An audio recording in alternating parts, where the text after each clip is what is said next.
Consider the modern worship service.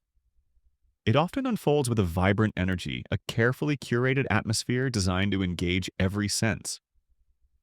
Powerful music fills the space, accompanied by dynamic visuals on large screens.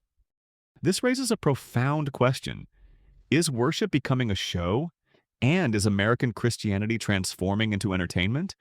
We observe dramatic shifts in church practices that have unfolded over the past 50 years. Today's churches frequently feature mega screens, professional bands, and high-energy preaching. Services are meticulously optimized for online streaming and digital engagement. For some, these changes represent growth and increased accessibility, a necessary adaptation to a changing world. Others voice deep concern, fearing a dilution of the sacred. Our core inquiry then becomes this: does this sophisticated presentation genuinely enhance spiritual connection, or does it inadvertently distract from it? This is a question worth exploring with introspection and honesty. Many churches today place a significant emphasis on creating an experience. Services are meticulously designed to be welcoming, relatable, and deeply engaging for attendees. This often involves professional production values, emotionally moving music, sermons crafted for shorter attention spans, and sophisticated visual storytelling. The goal is to captivate and connect. The benefits are clear. Such approaches can remove barriers for newcomers and meet people where they are culturally. They can make faith feel accessible and welcoming to a broader audience. Yet a critical question emerges. When does this pursuit of accessibility cross a line into performative worship? When does the experience overshadow the essence? We are reminded of John 4:24, which states that God is spirit, and those who worship him must worship in spirit and truth. This scripture provides a timeless benchmark for our understanding of worship. Does the modern presentation truly enhance genuine worship, fostering authentic spiritual connection? Or does it at times become a distraction, drawing focus away from the divine? In contemporary American Christianity, some pastors have undeniably achieved celebrity status. Their public profiles often rival those of figures in the entertainment industry. Their influence is widespread, reaching millions through online platforms, best-selling books, and extensive media appearances. This scale brings intense public scrutiny. This phenomenon raises ethical questions.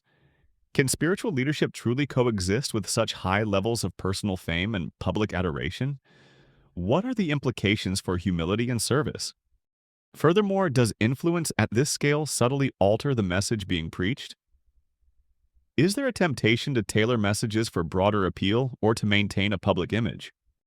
Accountability also becomes a significant concern. Critiquing celebrity pastors can be difficult due to their vast platforms, dedicated followings, and carefully constructed branding. These are not trivial matters.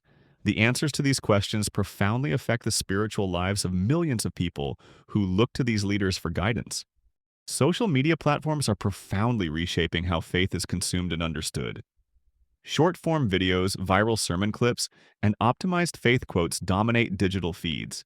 Algorithms on these platforms prioritize content that elicits strong emotion, delivers quick insights, and often thrives on simplicity or even controversy. Engagement is the ultimate metric. This stands in stark contrast to the nature of genuine faith, which often requires patience, deep reflection, and quiet contemplation.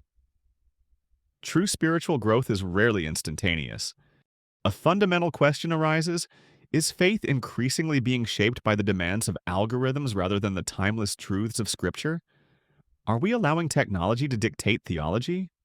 There is a significant risk of dilution. Can deep spiritual truth truly survive and thrive within formats designed for quick consumption and fleeting entertainment? The digital landscape offers unparalleled reach, but it also presents unprecedented challenges to the depth and integrity of spiritual formation. We must discern its impact carefully. The pursuit of large-scale productions and sophisticated church experiences comes with high costs. Significant investments are required for equipment, professional staff, and extensive marketing.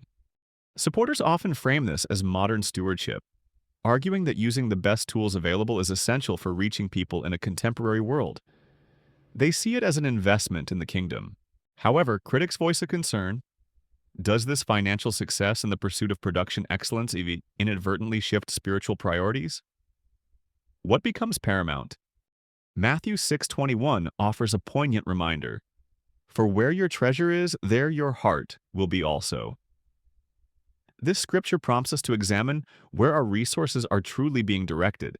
Is the focus shifting from deep discipleship and spiritual formation to metrics like attendance numbers, online reach, and the growth of a church's brand?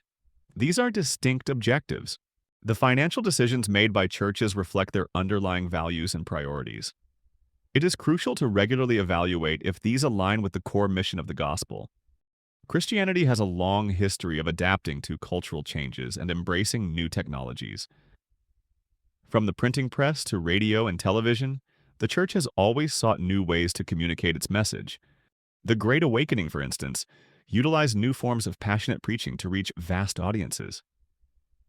Adaptation is not inherently problematic. It is often a sign of vitality.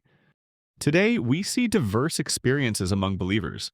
Some feel deeply connected and spiritually nourished through contemporary worship styles, finding them relevant and engaging. For others, however, the emphasis on performance and experience can feel spiritually empty, leaving them longing for a deeper, more contemplative connection.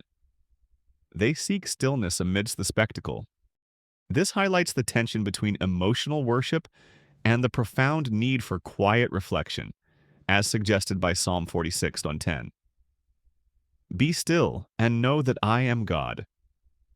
Both aspects are vital for a holistic faith. The challenge lies in discerning how to embrace innovation without sacrificing the timeless truths and profound spiritual depth that define authentic Christian worship. This is the Scholar's Ledger, where history, faith, and power are revealed. Subscribe, share your thoughts in the comments, and join us in the search for truth.